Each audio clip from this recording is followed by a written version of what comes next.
everybody, when we were younger, everybody wanted to be like Mike. Through the 90s, through the 2000s, you had the Like Mike movie, Yep. things of that nature. Evidently, I've there's seen somebody. that like 10 times, that movie. Oh, great movie, great movie. But I was there's looking for those shoes. I was like, where can I find shoes that make me good at basketball? well, if they existed, you probably would have beat me. But we're not talking about that right now. But there's an individual who's anti-Mike. Ooh. That's Jake Paul, because he's going from Mike Tyson, and That now he's going to fight Mike transition. Perry. And it's going to be very crazy. interesting, because let me tell you something right now. I don't know if you're well accustomed to Mike Perry and his background and everything of that nature. Anything combat, listen, I watch it all. So Oh. I'm very familiar with Mike Perry. He's the king of bare knuckle fighting Yes, right now. killing it. He fought MVP. Did you Yep. see that one? He outlasted him in a war. Because they fought, like, it was a lot of rounds. They had to do the overtime round because bare knuckle fighting, there's no, like, scorecards. It's like you go to, like, you do an overtime Wait, round. he fought MVP in bare knuckle? I thought it was They fought bare knuckle. Oh, interesting. Well, what do you know? And Mike Perry, because they went into overtime because that's how Yeah, bare knuckle because fighting works. Perry's undefeated. And he beat MVP. Oh, it was in bare Yeah, knuckle? so he What went do you from know? UFC to bare knuckle fighting, and he's been torching dudes in bare Yeah, knuckle fighting. he was the 2023 bare knuckle fighter. He was the fighter of the year for those guys. He's undefeated. He's in his prime, and now he's gonna substitute for Mike Tyson to take on Jake Paul. And I love the selection. I've been saying time and time again, I think Jake Paul has to fight somebody who's legitimate. Now, granted, Jake Paul's won his last 3 fights since Fury. Yeah. But in the same vein, the weight class kind of situation has me a what are they little fighting concerned. at? Because Perry, from where he stands right now, is 170. Oh, Jake Paul's Paul, like the last 230. time they weighed him was 230. Yeah. And if he was still putting on more weight to take on Tyson, the fight's next month. So it's exactly 30 days from They today. gotta fight So at like I don't 200 know. pounds? But if they fight at 200, Perry is going to be the heaviest he's ever been. And Jake, yeah. Paul is just going to drop more weight to where he's more comfortable. So, and I don't want to try to delegitimize, Paul's selection here fighting Perry, because I think this is easily going to be the most legit fight that he'll have. Yeah. But I am a little concerned for Perry only because of that the weight class advantage. If Jake Paul sleeps Mike Perry, what are your thoughts? Oh, you got to give him his credit. You got to give him his credit, because at the end of the day, Mike Perry's somebody, I think he's only been knocked out once in his career. And that was when he was boxing, like 2015. So it's almost been a decade since he got knocked out. It's like when Jorge Masvidal had gotten knocked out by Usman. But with Jake, if he not only knocks him out but beats him emphatically, you got to give him his credit. Like he can legitimately try to take a page out of Jason Tatum's book and say, "Oh, what are they gonna say now?" What are they gonna say legitimately, now? he can do something like that, because Yeah. Perry's no joke. He's a brawler, he's a mauler, and then on top of that, fighting in bare knuckle, you got to have some balls to go and do some shit like that. So I think my concern here, because bare knuckle is a different sport. Mm-hmm. You don't get blunt force with bare knuckle. You get cut, because like you're getting hit with knuckles. Right. So you're not getting the same blunt force, and the punches kind of like slip off and stuff. With gloves, it's like getting hit with a big fucking, what's a good way to explain it? If I were to hit you with a big, heavy Frying pan? fucking medicine ball to the head, that's like boxing. You're getting hit with a big, heavy medicine ball. With bare knuckles, so you're getting hit by like a fucking sharp little razor blade type thing. well, it depends. I think the distance, because I've seen some bare knuckle like knockouts that's Yeah. like all like I'm punching through you. Because I think with getting cut, definitely that's an aspect, because as you're going, I think it's impossible to go through a bare knuckle fight and not get bloody unless you knock somebody out immediately.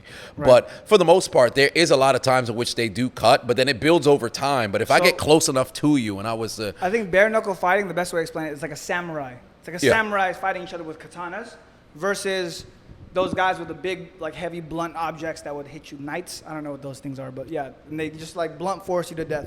That's what I think the difference is. So I think that's gonna play a part into it. I don't even know how this is gonna go. I'm assuming Jake Paul's gonna win just because of the weight differential. Weight really matters when people both can fight. right. When people can't fight, you can have that weight discrepancy. Like Logan Paul and Mayweather, you could have that because Mayweather's fucking light years ahead of you. But with people that are kind of like, you could argue Mike Perry is more skilled than Jake Paul, but it's close enough that the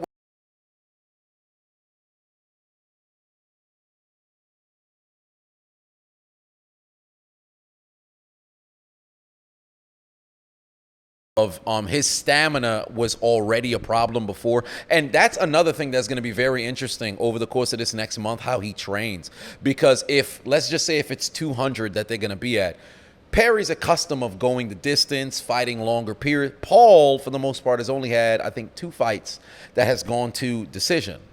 Or maybe 3 of his total 10-some fights. But every single time that we've seen him fight, he's gotten gassed. Yep. So it's going to be very interesting now at his biggest. If he does fight at this weight that he's at now, what is it going to look like if they make it to a round 5?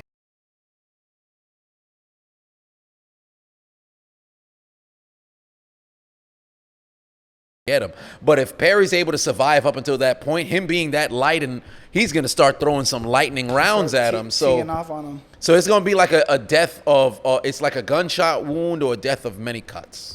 So it's going to be very interesting. But Perry in UFC lost 4 of his last 5 fights, but that was his last UFC fight was 2021, and he's undefeated in bare knuckle. He was fighting as early as, I think earlier this year he had a fight. So he's been doing his thing. I'll be tuning in from Stream East.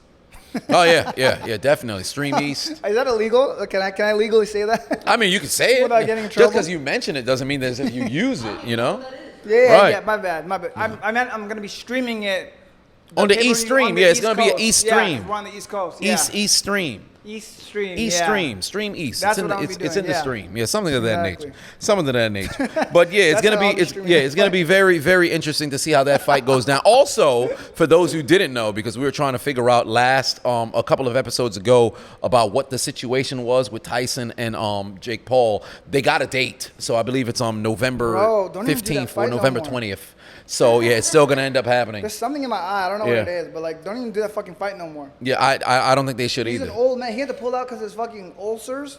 It's crazy. Why are you fighting him? You shouldn't be fighting senior citizens. He sees the ulcers. He's like, nah, go heal up. I'm gonna beat your ass afterwards. I'm like, yo, leave him alone, bro. He's gonna fight against Sylvester Stallone or something next. You didn't hear who asked to jump in for Mike Tyson? Was it Ryan Garcia? No, it was Joe Biden. Oh, Jesus Christ! Joe Biden, there it is. Yeah. Yeah, he's gonna end up going into the ring and just wondering, maybe possibly shitting himself, allegedly, as he did a couple of weeks back. But it's gonna be wild. I don't want to see that fight. He's glitching. Yeah, he is. They gotta load that dude up with many drugs. They had footage of him getting off the plane earlier today. He walks, he salutes some of the military men that's there. Then when he goes to the other plane, he completely forgets to salute those guys and almost missed a few steps. I don't know. That guy's he's so gone. Funny. There's a video of him at a Juneteenth parade. Everyone's dancing because they're playing music. Yeah, and he just pauses for an entire minute. He goes, yeah, he don't know what's going on. He's not here. For a minute straight. And I'm like, he's not here with us. What? It's like what Prince Philip looked like the last 5 years of his life. They gotta load him up with so many fucking stimulants, bro. You here, but you're not here. That's gonna be an award-winning stimulant package. Whatever they give him, I need that. They're gonna load him up with fucking everything under the sun to make him coherent for any sort of debate or speech or anything. Yeah, he's good. Let alone another 4 years. Oh my God.